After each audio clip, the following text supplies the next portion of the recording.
1, 2, 3, come on.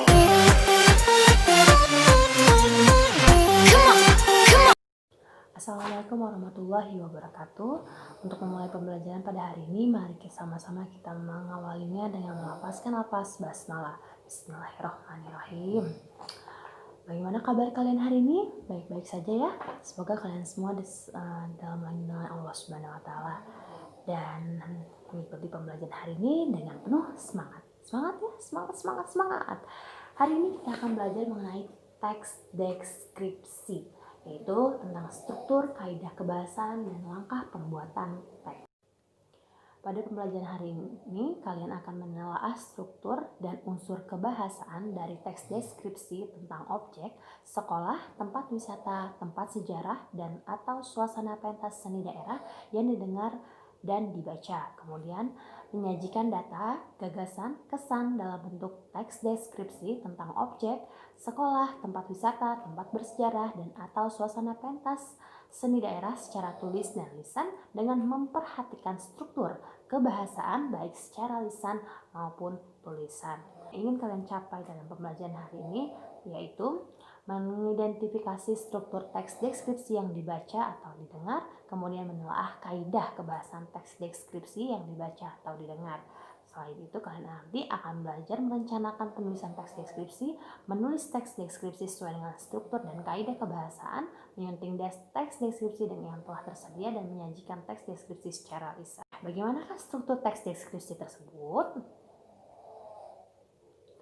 Struktur teks deskripsi itu ada 3. Yang pertama yaitu identifikasi, kemudian yang kedua deskripsi bagian, ketiga adalah penutup. Identifikasi yaitu bagian yang mengenalkan objek, tempat, atau orang yang akan dideskripsikan.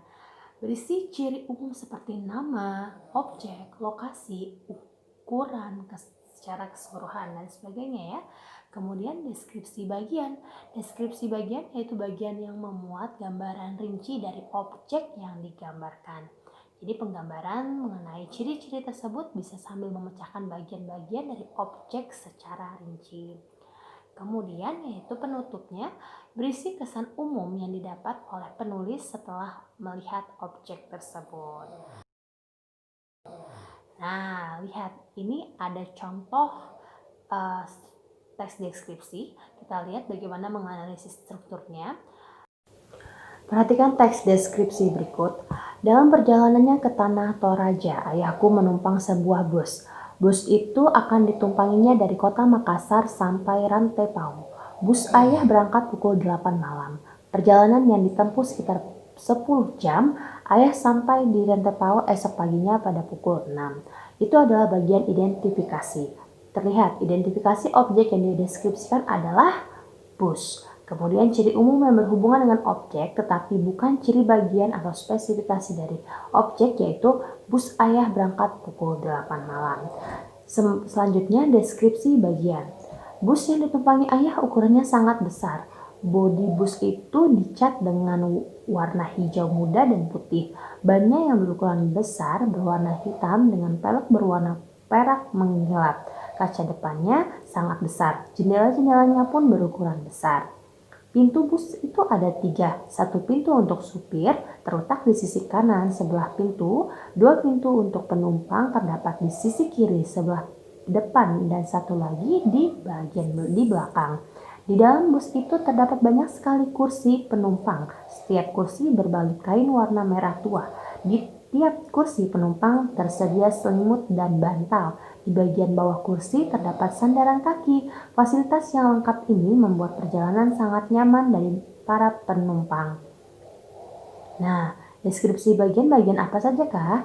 Deskripsi perbagian dari bus, ada bodi, ada ban, ada jendela, ada kaca depan, pintu untuk supir, pintu untuk penumpang, kursi penumpang, selimut, dan bantal. Itu tadi bagian-bagian yang ada di dalam bus.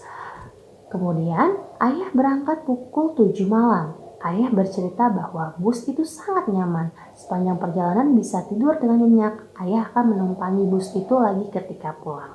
Nah, kesan umumnya dalam penutup teks deskripsi yaitu bus itu sangat nyaman ya. Selanjutnya, Kaidah kebahasan teks deskripsi yang pertama menggunakan kata benda sesuai topik yang dideskripsikan seperti ada sekolah, rumah, guruku, teman saya, dan lain-lain. Kemudian menggunakan frasa yang mengandung kata benda. Contoh, beliau adalah seorang kepala sekolah yang rendah hati. Yang kemudian mengandung kata sifat yang bersifat menggambarkan seperti satu siswa rajin, dua kaos kaki putih. Kemudian mengandung kata kerja transitif untuk memberikan informasi subjek seperti siswa itu mengenakan seragam putih biru.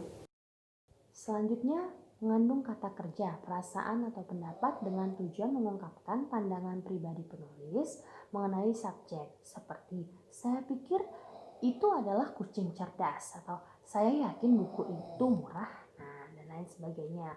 Selanjutnya mengandung kata keterangan untuk memberikan informasi tambahan mengenai objek seperti dengan cepat, di rumah, di kantin.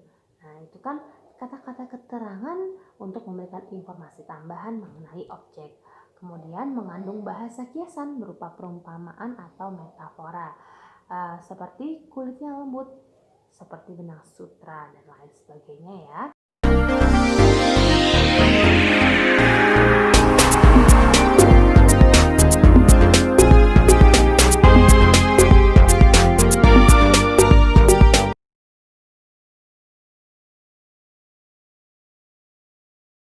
Selanjutnya bagaimana langkah untuk membuat teks deskripsi? Tentunya yang pertama yaitu menentukan atau memilih tema atau topik karangan. Yang kedua menetapkan tujuan. Yang ketiga mengumpulkan informasi atau bahan. Yang keempat membuat kerangka tulisan. Yang kelima mengembangkan kerangka karangan. Nah, itu tadi pembahasan mengenai teks deskripsi. Demikian pembelajaran mengenai teks deskripsi pada hari ini. Ibu harap kalian tidak berhenti sampai di sini saja belajar menulis teks deskripsinya. Kalian bisa terus melatih diri kalian untuk membuat teks deskripsi dari objek-objek yang kalian temukan di setiap harinya. Demikian dari Ibu, mohon maaf apabila ada kata-kata yang salah. Terima kasih atas perhatiannya. Wassalamualaikum warahmatullahi wabarakatuh.